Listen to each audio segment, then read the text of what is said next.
everybody. This is Sam Bingham, Operations Manager with Exit First Realty. I am joined today with Tavian Anderson, wonderful realtor with Exit First Realty. Tavian, thanks for being with me today again. So I know we did a kind of interview video with you back when you had first started last year. And I wanted to touch base with you again because I wanted to see sort of what you've learned in the last year and a half that you've been with Exit, and also this market's been insane for everybody. So I kind of just wanted to get some insight into, how your business has been, what you've been doing, all of that. So let's start out. You've done, how many deals did you end up closing in your first year with us? So last year I closed 13, but I had a 16 under contract last year. My goal last year was 12, was the team goal. My personal goal was 15. So, I did hit the 15 mark, so I was happy about that. Yeah, and I think, you had a really great year last year, and you've been a great success to, you're bumping up our team averages with number of deals in their first year. So this year, we're in 2022. We're end of the first quarter. How many deals you have 12 deals on the books already? Yeah, so right now I have 10 closed and 12 in total right now. So my goal this year is to do at least 24. My personal goal is 25. I don't know why I picked 25, but that's kind of what I want to hit. My stretch goal is 30. Okay. So I think, you're definitely on pace to do that. So let's talk about this year. This last year, even since you started in real estate, has been just an insane market, and everybody knows that. So what's been the biggest challenge for you really in the last year or since you got started in real estate? So really, I would say the biggest challenge is probably, like many other realtors, is probably just trying to get a home under contract. I know typically I'm showing about, roughly 10 to 15 homes per client. You have those rare situations where you can show somebody 3 to 5 homes and then you get a house under contract. But typically there's a lot of legwork that's involved with getting a client under contract.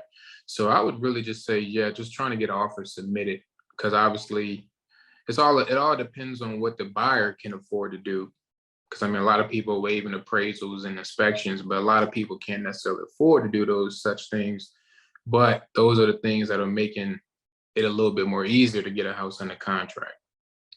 Right. So what do you say to somebody? And I do want to touch on that because you've worked with a good amount of clients that are either first-time home buyers or they have VA loans, or they don't necessarily have that extra cash to be able to waive inspections or cover appraisal shortfall or anything like that. And you've still been able to find them homes and get them deals.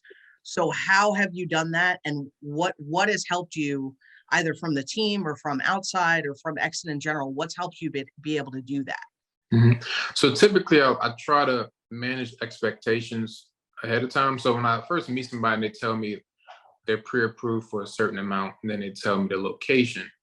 Well, I can kind of already tell them based off the location they gave me, how hard it would be to get what they want within their price point. So typically I try to word it to a way to where, like, well, if you can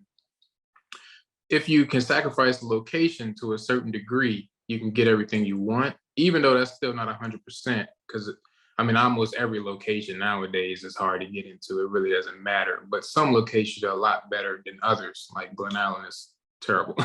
But I kind of like to manage expectations. Is really how I do it. And then if you keep showing value to people and just keep showing that you're working for them, eventually some will come to fruition. Right. So you've done something that I think is really unique, and you kind of helped us as a team realize the importance of having a buyer appointment. And like you said, managing expectations. So can you talk about when you realize that and what you do to kind of help increase your conversions? So typically I like to meet people, I would say probably right after we first start talking. so that way we can at least get on the same page. Because I mean, especially if you're a first time home buyer, because there's a lot of things that people don't really take into account. And so I like to meet on people so we can get on the same page. And then after we meet, typically is when we actually start seeing homes. But during the meeting process is when we talk about the process as far as the pre-approval process, how showings will work. If you see a home that comes on the market that you like, kind of want to let me know ASAP because it's probably going to be gone ASAP. So we try to like to communicate so that way both sides feel comfortable communicating with each other. Because I really in this market, I mean, the communication has to be at the top in this market in order to get something quick and fast. You know what I'm saying? Right. Mm-hmm. What do you think? What do you think you've learned? You know, I know last time we talked, you talked about the coaching and kind of having somebody there. You know, we have daily huddles, we have weekly mastermind meetings, we have different stuff like that. How do you think that has helped you have those hard conversations with clients and actually win deals? So with the daily huddles, I would say, because I've been going to those for over a year now. It was good because I could learn from other people's mistakes and then hear kind of what they were struggling with and then kind of compare with what I'm struggling with. Because I'm more of like a listener, you know what I'm saying? So I like to listen to other people's things and then I learn from what I'm hearing. So really with the daily huddles, that's really what I got from it. Now with the Monday meetings, I really like the market analysis, which I kind of do that on my own every day, just looking at listings and kind of comparing how many listings came on this Monday 3 months ago compared to now. So I kind of like to do that by myself, but I know with what Marc does, his is a lot more in depth, that video that he shows everybody else. So that's a good training method for me, because then I can go back and when I'm learning from that material, I can go back and tell my clients what I just learned. Right.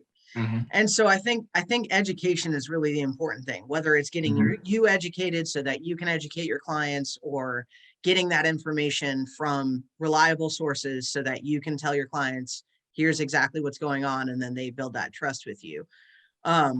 What do you think? So after your first year, what do you think has been one of the biggest either systems or tools or coaching that you've gotten with Exit that you think has helped you continue to grow your business? So I'd probably say my book, which I know is probably a cliche, but I mean, I realize myself when I'm more organized with my book, my follow-ups are more systematic and everything else becomes more systematic. And then I realize when I slack off on my book, my follow-ups start to slack off as well.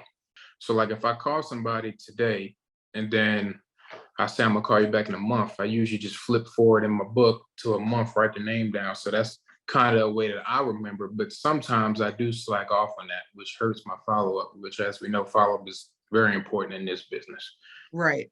Mm-hmm. So you're talking about your calendar book, right? That we all get. So for you, you found that, and this is something that's unique for Exit. We don't have a one size fits all approach when it comes to coaching or to training.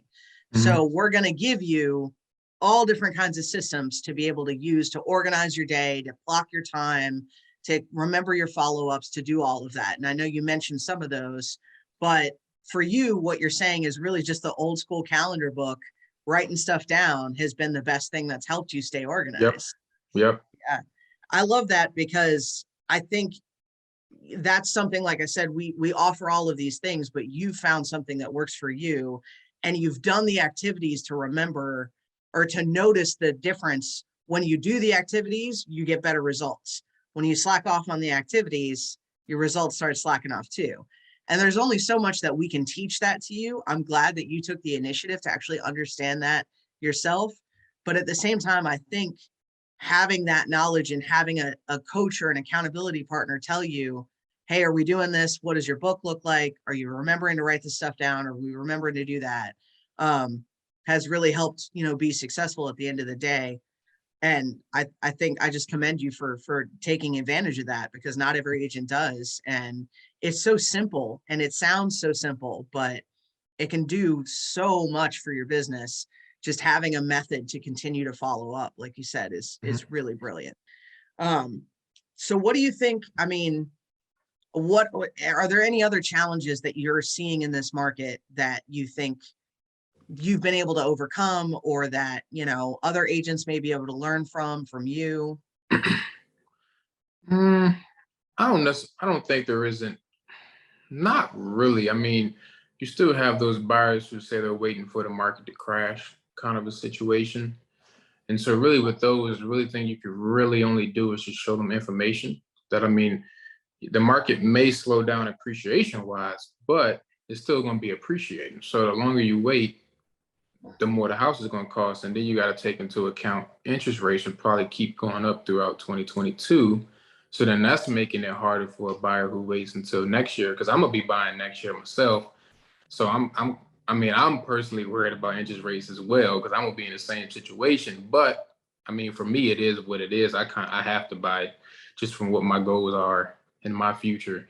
So no matter what the interest rates are next year, unless they're like at 10%, then I'll probably just be hurt, to be honest with you. But I mean, really, realistically, no matter where interest rates are next year, I'm still going to buy regardless of what I can afford. I'm just going to have to sacrifice a few things, of course, because I mean, when you buy your first home, typically it's not your forever home. And Right. I'm already going into this first buy already knowing, I mean, I'm not going to live in here forever. This is going to be my first rental property. So I'm just trying to find something that can be a good rental property in the future. So I mean, me personally, for my own experience, it's gonna be hard. Like Mark told me, he said the first house you buy is usually the hardest one. So I've taken that advice to heart. So I'm holding on to that one. Right. Hmm. I mean, I think it's great. And I, one of the reasons that I wanted to talk to you again is because you're a really driven, purposeful, goal oriented kind of guy. And I think you have had a really wonderful success setting goals for yourself, not just, quarterly goals, but yearly goals, a 5-year plan, where you want to be in 10 years, and you understand that the activities that you do today are all setting you up to meet those goals. Yeah. So, so what do you think? I mean, if there's anything that you could give, any piece of advice that you could give to any other agent that might be in a same situation, they're struggling right now. This market is tough. They're having trouble getting people under contract, but they're like you, they have a 1-year goal, they have a 5-year goal, they know where they want to get, they just don't know how to get there. What advice would you give those people?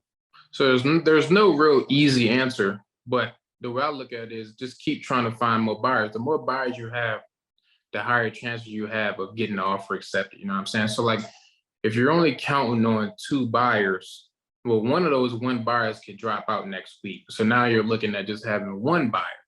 So really the best thing you can really do is just have multiple buyers that you're working with at the same time. Because usually if you have like 5, probably like 3 or 4 will pan out.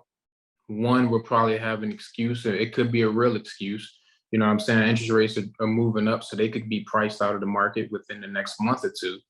So that's a realistic thing that you have to look at. But really, you just really want to have a lot of A buyers. You also want to have a good amount of B buyers who are going to be buying in the next 2, 3, 4 months. And then you also want to have a good amount of C buyers who are going to be buying in the next 6 months to a year. You know what I'm saying? So really, if you can just stack up buyers and then obviously keep following up with them, so that way they'll stay committed to you, then you'll be in a good position to have some success in this market, no matter what happens as far as interest rates or prices. So really, it just comes down to having enough clients to go through this market, really. Because I remember last year, I always would look, I was like, okay, I have 2, 3 buyers. But then, as you know, life hits. I mean, one circumstance could hit one of your buyers, and they could be like, well, let's hold off until next year. So I learned the hard way last year that you definitely want to have more than what you think you need. So if you think you need 4, you definitely probably want to have double that, probably 8. You know what I'm Right. saying? Yeah. And I think you bring up a good point about having a consistent pipeline, right? And there's one thing that I think you've modeled that I feel everybody can learn from too is how do you build that pipeline?